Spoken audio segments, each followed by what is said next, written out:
Waking up freezing on a desolate beach with absolutely nothing but a rock and a torch is an experience burned into the minds of millions. You look around, you hit a tree, you gather some wood, and before you even understand how to craft a spear, another player runs over and brutally ends your run for a grand total of 10 wood. That is the true initiation into one of the most unforgiving, relentless, and wildly addictive video games ever created. We are looking at a title that single-handedly defined the modern multiplayer survival genre, a game that has broken friendships, ruined sleep schedules, and generated some of the most unbelievable player interactions ever recorded. Playing Rust in 2026 feels like opening a time capsule filled with pure, unfiltered chaos.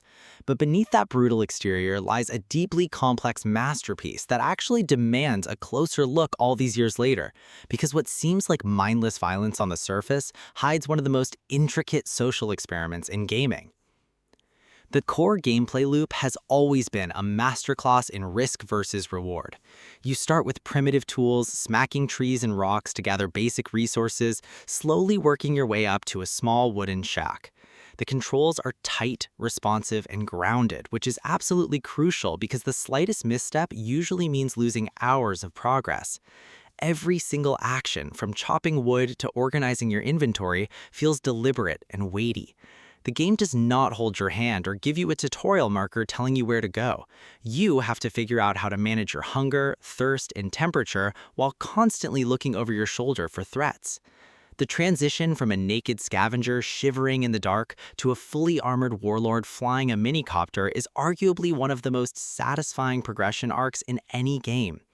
Yet getting to that point is entirely dependent on surviving your very first night out in the wild. And as the virtual sun goes down, the real horror begins.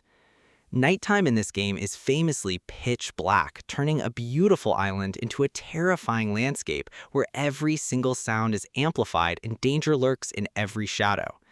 This brings us to the audio-visual presentation, which holds up surprisingly well from our modern perspective in 2026. The development team spent years overhauling the graphics, and today, the lighting engine produces some genuinely breathtaking sunsets and moody, atmospheric forests that rival brand new releases. But the true star of the show has always been the sound design. Audio is utilized as a core survival mechanic. The crunch of footsteps on snow, the specific rustle of a bush, or the distinct and terrifying pop of a sniper rifle in the distance all convey vital information you need to stay alive.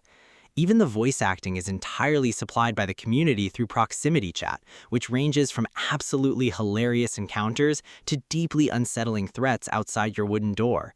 You learn to recognize the sound of different weapons, and more importantly, you learn the heart-stopping thud of explosives.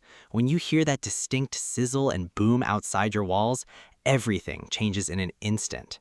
Combat is where the experience turns from a mere survival simulator into a high-stakes tactical shooter.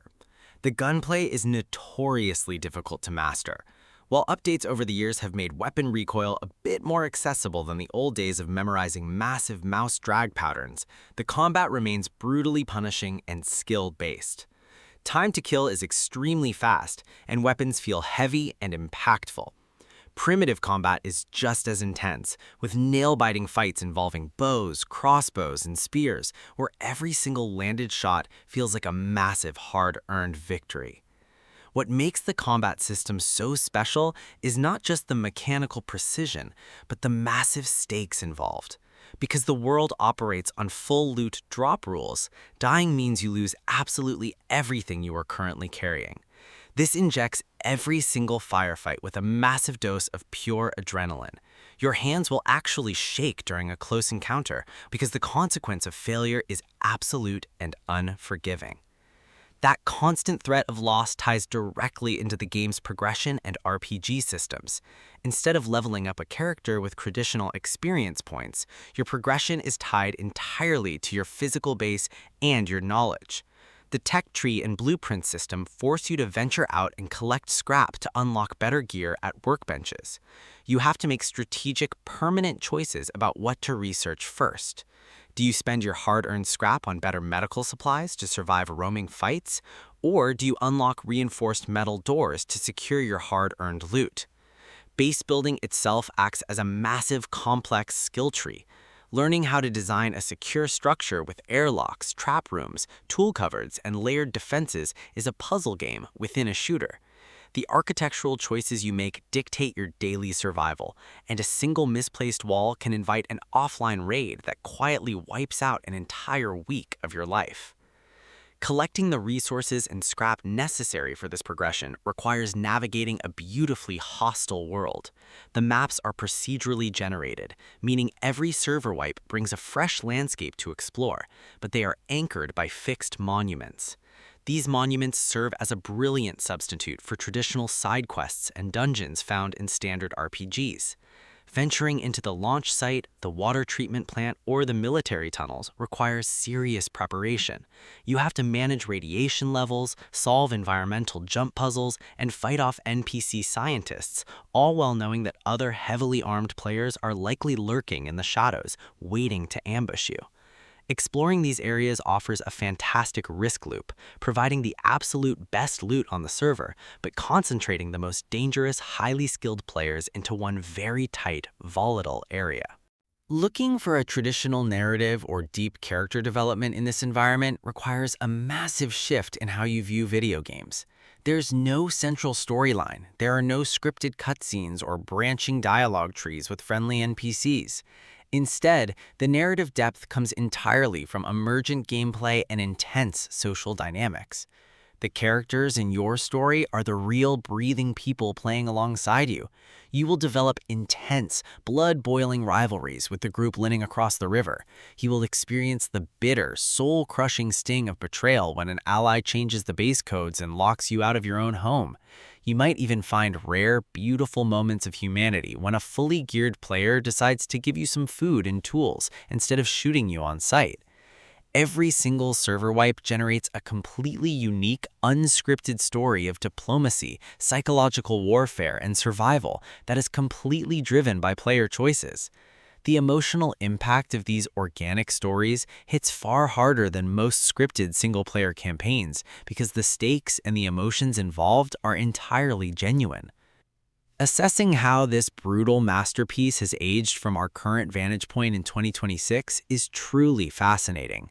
Technically, the engine has come an incredibly long way from its clunky early access days. While it used to be a notoriously unoptimized resource hog that melted graphics cards, modern hardware and years of constant developer updates have smoothed out the performance significantly. However, it still demands a lot from your machine, especially on heavily populated servers with massive, sprawling player-built compounds covering the landscape. Its biggest weakness has nothing to do with technical flaws, but rather the sheer, unrelenting time commitment it demands. This is not an experience you can easily pick up for just an hour a week.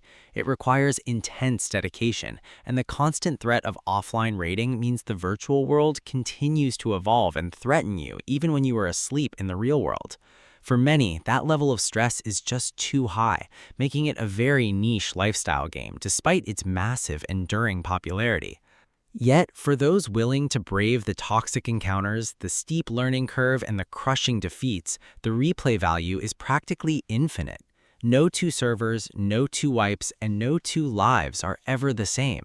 When comparing it to modern, highly polished survival games released recently, this classic title still retains a raw, unapologetic edge.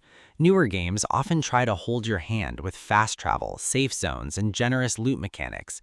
This game completely rejects all of those modern comforts. It does not compromise its hardcore vision for the sake of casual convenience, and that is exactly why it still matters so deeply today. It forces you to adapt, to trust absolutely no one, and to fight desperately for every single thing you own.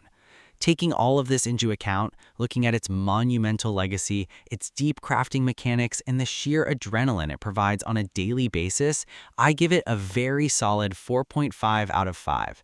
It is a flawed, stressful, and incredibly time-consuming masterpiece that every dedicated gamer needs to experience at least once in their life.